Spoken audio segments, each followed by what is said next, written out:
और आज की डेट में शीश महल बना रहे हैं। झुग्गी नहीं है हम पे झुग्गी नहीं है पूरे हिंदुस्तान में। अब मैं पूरी दिल्ली में ऑटो चलाता हूँ और मैं सोचता हूँ कि पूरी दिल्ली में पूरे हिंदुस्तान में मेरे एक झुग्गी भी नहीं है, और वो शीश महल बना करोड़ों का है, वो कहाँ से आ रहा है पैसा। आप अगर होश में मेरे ऑटो में बैठे हैं, मैंने ब्रेकर जंप किया, आप तुरंत बोलोगे भैया तमीज से चलाओ। जब तुम ऑलरेडी 1 क्वार्टर की जगह 2 क्वार्टर फ्री का पी के आ रहे हो, तुम्हें घंटा अपना ही नहीं पता तो मैं ब्रेकर कुंदाऊं या फ्लाईओवर कुंदाऊं। राहुल गांधी, नरेंद्र मोदी, अरविंद केजरीवाल, कौन बनना चाहिए? देखो आज की डेट में नरेंद्र मोदी बनने चाहिए प्रधानमंत्री।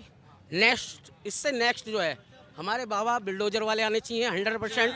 ठीक है, जो भ्रष्टाचार करे, चाहे हिंदू हो चाहे मुसलमान हो, कौम की राजनीति नहीं होनी चाहिए हिंदुस्तान में। ये समझते हैं कि हम गवर्नमेंट के दामाद हैं, ठीक है, काम करने की कोई जरूरत नहीं। आम नागरिक पहुंचता है, हाँ जी क्या काम है, ये काम है, लंच के बाद आना। लंच का 3 घंटे का होता है, ये अभी कॉफी पी रहे हैं, हम चूतियाओं की तरह खड़े हैं। सर एक सहन करना है। अच्छा जी सहन करना है, अभी पाठक जी नहीं आए हैं, आज उनके अम्मा बीमार हो गई। अच्छा जी क्यों हो गई अम्मा बीमार? कि भैया उनको या तो 300 रुपए दो, 500 रुपए दो, तुरंत अम्मा सही, इंजेक्शन लगते ही। नहीं तो अन्यथा तुम खड़े रहो, वो अपनी बकचोदी करते रहेंगे, तुमसे पूछेंगे भी नहीं क्यों खड़े हो, चाहे तुम्हारा कितना ही महंगा काम हो। ठीक है जी, अब उनका क्या रीजन है। अब जहाँ तक बीजेपी की बात है, इतिहास उठा के देख लो, जो बीजेपी ने काम किया है। अभिनंदन वापस आया, आज तक पॉसिबल नहीं था किसी भी गवर्नमेंट में। नोट चेंजिंग हुई, नोटबंदी हुई, कोई सी भी गवर्नमेंट ने 70 साल से बीजेपी रही, वो कांग्रेस रही, आपने कर भी देखा नोट बदलते हुए, बदले थे। तो ये सिक्के नहीं, नोट भी बदले थे, बट ये बदले थे 71 के समथिंग। ठीक है जी, आज आपका ये देख लो, पूरे इंडिया में हाईवे देखो आप, ऐतिहासिक काम है। G20 अभी तुम्हारे सामने हुआ है, ऐतिहासिक है, ऐतिहासिक है। बस समस्या क्या है कि देखो अभी जो काम हो रहा है ना गवर्नमेंट का, बीजेपी का अभी काम हो रहा है इंटरनेशनल लेवल का, अभी ये हमारी समझ में नहीं आ रहा है, अभी ये आम नागरिक के समझ में नहीं आ रहा है, ये इंटरनेशनल लेवल का भी काम हो रहा है। जिस दिन इंटरनेशनल का काम खत्म होगा और जिस दिन इंडिया का अपना पर्सनली काम करेंगे, उस दिन सबके समझ में आएगा। लेकिन देखिए विपक्ष का कहना है कि इन्होंने तो सब कुछ तो बेच दिया, एयरपोर्ट देखो, रेल देखो, बस देखो, कुछ छोड़ा नहीं, सब कुछ बेचने में लगे रहे, एक दिन ये देश बेच देंगे, ये विपक्ष चाहता है राहुल गांधी। देखो जी, राहुल गांधी बहुत बड़ी आदमी है, क्योंकि उसको फालतू में पप्पू कहते हैं, पप्पू नहीं है, पढ़ा लिखा आदमी है। ठीक है जी, पप्पू तो ये है कि एक आदमी को तुम घर के वाले ही बोलने लगो तू पागल है पागल है, तो एक दिन वो अपने आप सोचेगा यार कि मैं सही में तो पागल नहीं हूँ, सभी बोलते हैं, है ना। तो वो बेचारा ना चाहते वो भी ऐसी हरकत कर देगा कि सामने वाले कहेंगे भाई तू पागल। मतलब एक आदमी को टॉर्चर करो कि भाई आप पागल हो, घर के भी पागल कहेंगे, बाहर वाले भी पागल कहेंगे, जहाँ वो काम करेगा वहाँ के भी पागल कहेंगे, तो वो बंदा ऑलरेडी पागल ही हो जाएगा। ठीक है, और राजनीति की बात जहाँ तक है, ये तो विरासत में राजनीति मिली है इसको। ठीक है, जैसे हमारे केजरीवाल जी हैं, इनको गॉड गिफ्ट मिला था, लोग अपने घर की गांव की जमीन बेच के चुनाव लड़ते हैं और प्रधान तक नहीं बन पाते गांव के, एक छोटे से गांव के। इनको गॉड गिफ्ट मिला, इनको गॉड गिफ्ट मिला कि मुख्यमंत्री बने, वो भी दिल्ली के, हिंदुस्तान की नाक जिसे कहते हैं, दिल कहते हैं जिसे। मगर इन्होंने काम ऐसे कर दिए, अपने बेटे की कसम खा ली, मुझे कुछ नहीं चाहिए गवर्नमेंट से, ना बंगला चाहिए, ना गाड़ी चाहिए, ना सिक्योरिटी चाहिए। और आज की डेट में शीश महल बना रहे हैं। झुग्गी नहीं है हम पे झुग्गी नहीं है पूरे हिंदुस्तान में। अब मैं पूरी दिल्ली में ऑटो चलाता हूँ और मैं सोचता हूँ कि पूरी दिल्ली में, पूरे हिंदुस्तान में मेरे एक झुग्गी भी नहीं है, और वो शीश महल बना करोड़ों का है, वो कहाँ से आ रहा है पैसा, ये बताइए आप। मैं पूरी दिल्ली में ऑटो चलाता हूँ, मैं सोचता हूँ यार कहीं अपार्टमेंट कॉम्प्लेक्स, फ्लैट, झुग्गी, झोंपड़ी कहीं भी नहीं है मेरा। क्यों भाई, हम इंडिया के नागरिक नहीं है? मतलब रहने को घर नहीं, हिंदुस्तान हमारा, ऐसा नारा नहीं लगा सकते भैया। पहले रहने को घर दो, फिर हिंदुस्तान हमारा है। केजरीवाल तो कहते हैं आज तक के इतिहास में आएगा तेल। सुनो केजरीवाल, आप अपने आपका घर मंदिर के या गुरुद्वारे के सामने हो, आप अपने बच्चे को बोलो, मंदिर और गुरुद्वारे के सामने आपका घर है, आप अपने बच्चे को बोलो बेटा यहाँ सामने दोनों टाइम खाना मिलता है, सेठ लोग आते हैं, वो कपड़े भी दे देंगे आपको, पूरे जीवन दिमाग चलाने की जरूरत नहीं है। ये फ्री का कैंसर का इलाज है कि ये कैंसर है, कैंसर, ये कैंसर का बीमारी लगा रहे हैं कि तुम्हें फ्री में हम दे रहे हैं, तुम कुछ मत करो, ना दिमाग चलाओ ना हाथ चलाओ। एक के साथ एक क्वार्टर फ्री, बोतल के साथ बोतल फ्री, ठीक है। तुम आराम से पियो, हिंदू मुसलमान करवाओ, हिंदू मुसलमान करवाओ या कोई और काम कराओ, और शाम को एक क्वार्टर के साथ 2 क्वार्टर पियो। अरे हम होश में रहेंगे तभी तो सवाल जवाब करेंगे। तुम क्वार्टर एक के साथ दूसरा फ्री दे रहे तो हम तो होश में ही नहीं रहेंगे भाई, सीधी सी बात है। मैं ऑटो चलाता हूँ, मैं ऑटो चलाता हूँ। आप अगर होश में मेरे ऑटो में बैठे हैं, मैंने ब्रेकर जंप किया, आप तुरंत बोलोगे भैया तमीज से चलाओ। जब तुम ऑलरेडी 1 क्वार्टर की जगह 2 क्वार्टर फ्री का पी के आ रहे हो, तुम्हें घंटा अपना ही नहीं पता तो मैं ब्रेकर कूदाऊं या फ्लाईओवर कूदाऊं?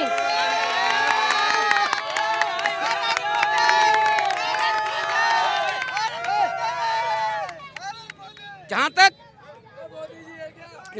तक सवाल बीजेपी या कांग्रेस का है, भैया हम आम नागरिक है, रहने के लिए घर भी नहीं हम पे, सीधी बात, ठीक है। हमें इतने ऊंचे लेवल की जरूरत नहीं है, हमारा जो अपना लेवल है उसको मेंटेन करो प्लीज, ये रिक्वेस्ट है। ये जो बच्चे घूम रहे हैं ना, केजरीवाल की आप बात कर रहे हैं, केजरीवाल कह रहे हैं आज तक के इतिहास में इतना भ्रष्ट प्रधानमंत्री नहीं हुआ जितने नरेंद्र मोदी हैं, इतना भ्रष्ट हो गया। ठीक है, यहाँ मैं ऑटो चलाता हूँ, यहाँ ऑटो स्टैंड था, सब्जी वाले एक रेडी यहाँ लगी है, भैया थोड़ा ऑटो आगे करना वहाँ का, मतलब हमारे ऑटो यहाँ लगते थे और यहाँ से वहाँ पहुँच गए। अब यहाँ भी कोई, अच्छा रही बात पुलिस की, दिल्ली पुलिस को कॉल करते हैं तो कहते हैं ये एरिया यूपी में आता है, यूपी से बोलेंगे तो बोले भाई तुम तो दिल्ली में खड़े हो। रही बात केजरीवाल कहते हैं भ्रष्ट नेता, तो मोदी से बड़ा भ्रष्टाचारी नेता आज तक प्रधानमंत्री हुआ नहीं। आपकी एज और आप ग्रेजुएशन हो, आप पढ़े लिखे आदमी हो, आज तक ऐसा हुआ है कि चोर ने ये कहा कि मैंने चोरी करी है? आप बताइए, आज तक किसी ने भी ये कहा है चोर ने कि मैंने चोरी करी है? और कौन सा इतिहास उठा लो, जितने भी ये नेता हैं बीजेपी के हों या कांग्रेस के हों, कांग्रेस के नेता रहे कहाँ हैं? 70% कांग्रेस के नेता तो बीजेपी में पहुंच गए। तो क्यों पहुंच गए भाई? आपके साथ मैं रहता हूं, अगर आप मेरी सारी चीज़ की संतुष्टि करोगे तो मैं किसी और के पास क्यों जाऊंगा? कुछ ना कुछ तो रीज़न है, ठीक है। तो केजरीवाल जी का तो कहानी है कि ये कैंसर लगा रहे हैं न्यू जनरेशन को फ्री का दे के। अगर फ्री में आप किसी चीज़ दे रहे हो, किसी के बच्चे को तुमने कह दिया गुरुद्वारे के आगे घर है कि बेटा यहाँ खाना मिलेगा दोनों टाइम, यहाँ पे सेठ लोग कपड़े भी दे जाते हैं, दिमाग और हाथ चलाने की जरूरत नहीं है, यूं करके बैठ जाओ, मिल जाएगा। अब क्या लग रहा है 2024 में प्रधानमंत्री राहुल गांधी, नरेंद्र मोदी, अरविंद केजरीवाल, कौन बनना चाहिए? देखो मेरे हिसाब से आज की डेट में नरेंद्र मोदी बनने चाहिए प्रधानमंत्री। नेक्स्ट, इससे नेक्स्ट जो है हमारे बाबा बिल्डोजर वाले आने चाहिए 100%, ठीक है। जो भ्रष्टाचार करे, चाहे हिंदू हो चाहे मुसलमान हो, कौम की राजनीति नहीं होनी चाहिए हिंदुस्तान में। मेरा हिंदुस्तान इसलिए बदनाम है, पूरा वर्ल्ड जानता है कि यहाँ धर्म की राजनीति होती है, हिंदू मुसलमान, ये मुद्दा बिल्कुल ख़त्म होना चाहिए। क्योंकि मर तो इंसान ही रहा है, चाहे कहीं का भी मर रहा है, चाहे मुसलमान मर रहा है, चाहे हिंदू मर रहा है, चाहे इंडिया का मर रहा है, चाहे पाकिस्तान का मर रहा है, ठीक है जी। तो इस राजनीति में सिर्फ ये होना चाहिए कि विकास की तरफ दौर दिया जाए, ध्यान दिया जाए, और जो हम बच्चे जो बड़ा पढ़ लिख के डिग्री हाथ में ले रहे हैं ना, उनके फ्यूचर के बारे में सोचा जाए। चलिए, ऑटो चलाते हैं? हाँ सर, ऑटो चला। क्या नाम बताया आपने? मेरा नाम राहुल सिंह है। कहाँ के रहने वाले हैं? मैं ग्रेटर नोएडा से हूँ। ये राहुल जी है, बड़ा अच्छा बोलते हैं और थोड़ा आवेश में आ जाते हैं तो कई बार गालियाँ निकाल देते हैं, लेकिन अच्छा बोलते हैं। हाँ, और इनकी कुछ समस्याएं भी हैं, नहीं कोई बात नहीं, और ये इनकी कुछ समस्याएं भी हैं। लेकिन अब कह रहे हैं विपक्ष के नेता और राहुल गांधी कहते हैं ये कुर्सी अब की बार जाने वाली है, और राहुल गांधी कह रहे हैं 100% गारंटी दे रहा हूँ अब की बार मोदी जी प्रधानमंत्री नहीं। आपके सामने आपने 6 लोगों से बात करी, आप इस चीज़ का जवाब देना, 6 लोगों में से किसने मोदी का सपोर्ट करा और किसने कांग्रेस का? आप मेरे को एक चीज़ का जवाब दीजिए। ये तो हो सकता है भाई साहब कि यहाँ पर कुछ लोग मोदी वाले खड़े नहीं, आपके सामने कितने लोगों ने मोदी का सपोर्ट किया? आपके सामने 6 लोगों से आपने पूछा तो 5 ने बोला मोदी का सपोर्ट करेंगे। तो एक बार सबसे हाँ जी, पूछ ले लीजिए। अच्छा, क्या लगता है भाई साहब कौन बनेगा प्रधानमंत्री? मोदी। एक मिनट, कैमरा आपके सामने है। क्या लग रहा है कौन बनेगा प्रधानमंत्री? भाई साहब गवर्नमेंट ऐसा है, गवर्नमेंट आएगी मोदी की। भाई साहब क्या लग रहा है कौन बनना चाहिए प्रधानमंत्री? वैसे मोदी सही है, मोदी बनना चाहिए भाई। मोदी सही है। मोदी मोदी योगी योगी प्रधानमंत्री मोदी दोनों भैया, योगी और मोदी दोनों। कोई सरकार है, क्या कह रहे हैं? कांग्रेस चोर सरकार है भाई, देश को बर्बाद करने वाली। कोई नहीं रोक पाएगा योगी मोदी। अच्छा एक मिनट देखिए यहाँ पर ये तकरीर। अच्छा मोदी वाले कितने लोग हैं यहाँ पर जो चाहते हैं मोदी प्रधानमंत्री? सब मोदी है क्या? सभी हैं भाई, सब सभी वाले हैं भैया, सब मोदी वाले। उन्हें कोई नहीं रोक सकता। अरे क्यों नहीं रोक सकता? कुछ भी कर लो, कितना मर्जी कर लो, कोई नहीं रोक सकता। ये गारंटी ले लो मेरी। गारंटी दे रहे हैं। अरे उधर 100 में 100%। राहुल गांधी भी 100% दे रहे हैं। बेकार आदमी है वो तो, बेकार आदमी है मैं बेकार आदमी है। राहुल गांधी देश को बेच देगा, आएगा दोबारा तो। देश बेच देगा। हाँ, बेच देगा। कहते हैं मोदी ने देश बेच दिया। अरे मोदी ने तो देश को आगे बढ़ा दिया। मोदी ने तो देश को आगे मुझे बढ़ा बताओ, दिया। 2.5 लाख रुपए गरीब आदमी को घर बनाने के लिए क्या ना करा? रोड ना बनवाए, इतने हाईवे बनने क्या ना करा? ये बताओ मुझे, क्या ना करा? हैं क्या ना करा ये बताओ भैया। बहुत कुछ करा है और देखो हर बार जीत रहा है, हर बार जीत रहा है। तो अब तीसरी बार प्रधानमंत्री बन जाएंगे नहीं बनेंगे? कोई कुछ ना होगा, बनेगा, गारंटी ले लो इस बात की 100%। कह रहे सरकारी कंपनियां बेच दी, एयरपोर्ट बेच दिया, रेल बेच दी। बेकार वाली बात है, सब बेकार वाली बात। प्राइवेट कर रहे हैं भाई। अरे अरे यार क्या भाई, सरकारी काम सही नहीं होते। चाय पीने बैठ जाते हैं, 10 मिनट में आओ, 1 घंटे में आओ। प्राइवेट होंगे जब काम सही होगा, परफॉर्मेंस पे जो जॉब मिलेगी सबको। हाँ प्रधानमंत्री दोबारा मोदी आएगा। मोदी आएगा? ऐसा क्या है मोदी में कि मोदी आएगा? कट्टर हिंदुता अरे ये हिंदू मुसलमान क्यों आ जाता है यार? नाम पे बात कीजिए ना। काम है उसका, काम की हाँ, वही बताइए महाराज। काम ये आज अब 24 देखूंगा आज कहाँ था, किसने बनाया है, किसकी देन है ये? आज इतने हाईवे बंद किसकी देन है? कितने काम हो रहे हैं, किसकी देन है ये? राहुल गांधी की। लेकिन ये कहते हैं कि जब से ये बीजेपी की सरकार आई है ना, मोदी जी की सरकार आई है, तब से बेरोजगारी में देखिए, महंगाई में देखिए, कहाँ चला गया? करप्शन था भाई। और आज कौन है, कौन फंसे हुए हैं? करप्शन कौन है? कोई बीजेपी का बंदा फंसा? कोई है? कोई नेता बीजेपी जो वहाँ फंसा? तो कहते हैं बीजेपी वाले विपक्ष के ईडी भेज देते हैं, सीबीआई भेज देते हैं, बीजेपी का आदमी नहीं फंसता है। ईडी तेरे घर में, घर की ईडी क्यों नहीं आ रही जब तुम्हें चोरी नहीं कर रहे? तो सारे बीजेपी में आ गए तो ईडी कहाँ जाएगी? कह रहा हूँ चोर तो सारे बीजेपी में आ गए तो ईडी कहाँ जाएगी? बीजेपी में सारे चोर। आपको पता नहीं है महाराष्ट्र में एनसीपी 2000 करोड़ का घोटाला लगाया था मोदी ने खुद, आ गए बीजेपी में, घोटाला खत्म। ऐसे ही असम के मुख्यमंत्री जो हैं हेमंत बिस्वा शर्मा, आज से पहले जब सरकार कांग्रेस में थे वो, उन पे घोटाले का आप लोग, वो यहाँ आ गए, घोटाला खत्म। ऐसे ही आप बंगाल में देख लो, मतलब जिस स्टेट में जाओगे वहाँ कोई ना करप्ट मिलेगा। बीजेपी तो गंगा हो गई है, जो भी आ जाता है उसके पाप धुल जाते हैं, घोटाले खत्म हो जाते हैं। अब सुनो, वहाँ इजराइल हमास युद्ध चल रहा है ना, तो ये कौन सा क्यों मर रहे हैं? कहाँ जा रहे हैं ये लोग? वहाँ सुनो, ये बताओ दिल्ली ये तुम्हारी यूनिवर्सिटी कहाँ है? ये मुस्लिम यूनिवर्सिटी। तो सालों तुम हिंदू में रहते हो, हिंदुस्तान में रहते हो, वहाँ रहते हो? क्या है फिलिस्तान हमारा? तुम्हारे दोस्त हैं तो बुलाओ। इजराइल बहुत बड़ी अच्छी, मोदी का दोस्त है, करेगा काम। कह रहे देश की बात कीजिए, इजराइल की क्या? मेरे गुरु देश बात मत करो, काम देखो ना, काम। अच्छा सुनिए, 2-3 काम तो बताए मोदी जी के, कोई 2-3 काम, 3 काम बता दीजिए। फाइल कौन लाया? कौन लाया काम? पूछो, उनसे पूछो। बोलो गूगल पे। राफेल पहले भी थी, पहले अगर 3 अगर फालतू आ गई तो पूरी राफेल का वही हो गया। मैं आपसे क्या कह रहा हूँ, मतलब बात वही है कि 2014 से पहले ना सब्जी थी, ना आदमी था, ना इंसान था, झाड़ झोपड़ थे। 14 आने के बाद सब आ गया। राफेल एक काम, चलिए मान लेते हैं। दूसरा काम, नेशनल हाईवे। National highway. हाँ पूछो जरा। तीसरा काम, भाई साहब यूपी से आप? यूपी से आप? नहीं लेकिन आप जो क्या नाम भाई साहब?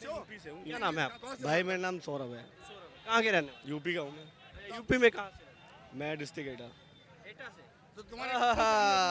अखिलेश वाले भैया हैं। अरे टाइटावा मैनपुरी, अरे भैया, अरे आप तो अच्छा रुकिए, अब आप रुकिएगा, अब आप 2 मिनट रुकिएगा। अच्छा नहीं है, आप गली का लिस्टिंग कर लो, इनके टाइम में काम होगा। आज गली देख लो, आज गली देख लो, देखो गलियां करने वाले अखिलेश यादव भी थे अगर देखा जाए तो आपको। लेकिन सरकार चलेगी तो डेवलपमेंट जो होगा तो आगे गवर्नमेंट जो होगी वही तो करेगा आगे। क्यों नहीं किया? 10 साल घोड़ा में सबसे पहले नगर पालिका जो घोषित हुई थी वो अखिलेश गवर्नमेंट। मैं किसी गवर्नमेंट में नहीं आ रहा, मैं किसी गवर्नमेंट में आ रहा, मैं चाहता हूँ कि विकास हो, कोई भी करे, लेकिन नाम ये लगे कि मैंने वो करा है, मैंने वो करा है। काम तो जिसकी सरकार में वो करता जाए, दिक्कत उससे नहीं है। अगर काम बीजेपी कर रही है सबको दिखता है, अखिलेश गवर्नमेंट भी काम हुए सबको पता है। अगर नहीं हुए तो बताओ। यमुना एक्सप्रेस वे से लखनऊ एक्सप्रेस बना, और जो वहाँ पर जो एयरपोर्ट बना जिसपे सबसे पहले भारत में कहीं पे नहीं ऐसा एक्सप्रेस बना जहाँ पर एयरजेट उतरा था। लेकिन सौरभ जी, ये बीजेपी वाले कहते हैं जब अखिलेश की गवर्नमेंट थी, अखिलेश जी मुख्यमंत्री होते थे, तब माफिया पनप गए थे, गुंडागर्दी ज्यादा हो रही थी। आज योगी राज में योगी चुन चुन के माफिया को खत्म कर रहे हैं। कौन से माफिया करे खत्म करे बताइए आप। दुबे को देख लीजिएगा, अतीक को देख लीजिएगा, और कई नाम ऐसे रहे। और अभी जो बचे हुए हैं जात बात पे माफिया दिखता नहीं है, बात ये है। लेकिन योगी जी कहते हैं मिट्टी में मिला देंगे एक एक को, सबका नंबर। उन्होंने उनको मिलाया जिनसे उनकी दुश्मनी होगी, और क्या। भाई आपसे उठने लगता है, नहीं, कह रहे हैं कि योगी जी जात पात देखकर माफिया। मैं कोई नहीं मारता भाई साहब, जो गलत करे वो यही भुगतेगा। बहुत स्वर्ग यही मिलता है। उसने नहीं मारा किसी, योगी नहीं मारा। अखिलेश यादव जो काम करता था, अब डकैती चोरी बंद हो गई। आप लोग खोड़ा में रात 12-1-2 बजे घूमते हैं। अखिलेश राज में कोई बंदा अगर यहाँ से 12 बजे हमारी जेब करती जेब यहाँ से, अखिलेश के राज में यहाँ पे हमारी जेब करती जेब यहाँ से घर जा सकते हम। अब नहीं करती जेब, अब नहीं करती जेब, अब नहीं करती जेब। कहाँ गए जेब कतरे? अब वो अखिलेश के बाद अंडरग्राउंड कर दिया मोदी जी ने। अखिलेश के साथ गए क्या? अंडरग्राउंड कर दिए, अंडरग्राउंड कर दिए, और सब जेलों में है वो। अरे इधर आइए, जा कहाँ रहे हैं? जल्दी में है क्या? 2 मिनट और देके जाइए जब रुके ही हैं तो। देखिए, अब तमाम विपक्ष के नेता इकट्ठे हुए हैं और एक गठबंधन बनाया जिसका नाम इंडिया है। India versus NDA. कह रहे इंडिया कभी हारा नहीं है, इंडिया जीतेगा। वो जीतेगा, वो कमल का फूल। ये कमल का फूल। हाँ देखो, मोदी ने बोल दिया। राजस्थान क्या बोला? कमल के नाम पे चुनाव लड़ रहे हैं। राजस्थान क्या बोला? कमल। मध्य प्रदेश क्या बोला? कमल के फूल चुनाव है, हटा देना। ये अगर मोदी जी अपने मतलब जीत रहे हैं तो 26 दल उनके 38 उनके, क्या दिक्कत है? उनके पास 38 क्यों है? वो और कम करके लड़े ना चुनाव, अपने बलबूते लड़े। अगर उनको दल से दिक्कत है कि 26 विपक्ष के हैं, 38 इनके हैं, तो भाई 38 से कम करके चलो ना। तो मैं उनके 26 से क्या दिक्कत है? तुम्हारे पास ऑलरेडी 38 हैं तो लड़ो। मतलब अकेले लड़ना चाहिए? लड़ना चाहिए ना, जब सब उनको भरोसा है अपने ऊपर। तो आपको पता होगा, भाजपा वाले कहते हैं कि हम गठबंधन धर्म को निभाते हैं, जो हमारे साथ जुड़ा है हम उसको भी साथ लेकर चलते हैं। शुरू से चलता हुआ आ रहा है, स्टार्टिंग से गठबंधन तो स्टार्टिंग चलता हुआ आ रहा है। ऐसा नहीं है कि ये भाजपा आई है, कांग्रेस आई है, इसने गठबंधन बनाया है। जिसको जरूरत, आपको इंदिरा गांधी के समय पे क्या गठबंधन नहीं बनते थे क्या? चौधरी चरण सिंह जो भी प्रधानमंत्री बने थे, क्या उन्होंने, ये आप और भी लोग हैं गठबंधन सरकार से प्रधानमंत्री बने आए, और कैसे बने? अकेले किसी दम के बंदी। सौरभ जी, में एक चीज़ और, आप देखिए पढ़े लिखे मुझे लग रहे हैं, मैं जानना चाहता हूँ। भाजपा कहती है जब से हमारी सरकार आई है बॉर्डर पर देखिए सुरक्षित है, हाईवे बनाने में हम सबसे आगे हैं, गुंडागर्दी खत्म हुई। भाजपा इन चीज़ों पे कहती है।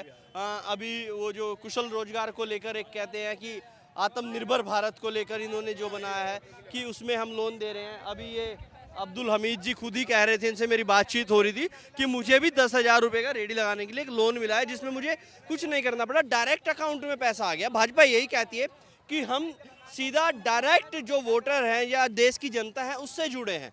सबसे ज़्यादा बैंक अकाउंट हमने खोले, डिजिटल के नाम पे हम सबसे आगे, ये भाजपा कहते हैं। मैं ये कह रहा हूँ, जैसे आप कह रहे हो कि हाँ, आपके कहने के कह रहा हूँ मैं। अगर भाजपा कह रही है कि हम ये लाए वो लाए, सबसे पहले उन्होंने ये कहा था कि digital India, make in India, बहुत सारे इंडिया के नाम भी जिन पर बनाए थे। सबसे पहले उन्होंने, अब इंडिया के नाम से उनको दिक्कत होने लगी है। अब तो बाकी जो चीज़ें हैं उनका नाम क्या चेंज करोगे? इनका मतलब पहले तुम कह रहे हो make in India, Sahara India, जो भी इंडिया है, इंडिया कोई शब्द बुरा तो नहीं है। अगर तुम कहते हो कि उससे, अब दूसरी बात कहते हैं सबसे ज़्यादा अकाउंट हमने खोले। पैसा कितना अकाउंटों में, जनधन अकाउंट खोले थे, आपको पता होगा, खोला होगा। कितनों के एक्टिव है, कितनों के अनएक्टिव है, ये भी सरकार के पास डेटा ना अभी इन्होंने अभी ओपन करा है। दूसरी बात, सरकार ने अभी स्टार्टिंग में जब सिलेंडर लेके आए थे, अपना सिलेंडर का दाम लेके आए थे कि हम इतने का दाम करेंगे। पिछली सरकारों में सिलेंडर का दाम आपने देखा होगा कितने का था, अब इन्होंने अचानक से इलेक्शन आ गया, देखा नहीं 4-5 महीने बचे हैं, तो सीधा 1100 से 900 कर दिया। तो गारंटी है कि यही रहेगा आगे। दूसरी स्टेट अगर अपने अगर स्टेट में अपना वो लॉस कर रही है, मतलब कम कर रही है, तो इनको दिक्कत क्या है? रेवड़ियाँ बांटने की बात है, रेवड़ियाँ आप लोग नहीं बांटते, केंद्र सरकार को मतलब ही नहीं बनता रेवड़ियाँ बांट। अब बात करते हैं विकास की, हाईवे की बात करते हैं। अगर विकास की आप बात कर रहे हो, क्या केंद्र सरकार का मतलब बनता नहीं है कि हम जहाँ पर हैं विकास करेंगे? बिल्कुल बनता है। स्टेट गवर्नमेंट कहीं से भी हो, आप दोनों को, हम लोगों को एक साथ रहना चाहिए, स्टेट गवर्नमेंट और सेंट्रल गवर्नमेंट को, कि अगर हमारे देश में कोई दिक्कत है तो आपको भी हाथ मिलाना पड़ेगा। आपने अभी दिल्ली की बात ले लो आप, जब अभी बाढ़ आ गई थी, लेकिन वहाँ पर भी बहस छिड़ गई कि पानी इन्होंने इधर छोड़ दिया, यूपी में ऑलरेडी जगह थी, इधर क्यों नहीं छोड़ा, दिक्कत यहाँ आ गई, नाम किसका आया यहाँ पे? अरे ठीक है, आप लोग, आपकी जो दुश्मनी है वो अपनी बात राजनीतिक तौर पे जो आपके मतभेद हैं वो अपने रखो, लेकिन जनता को परेशान मत करो ना आप।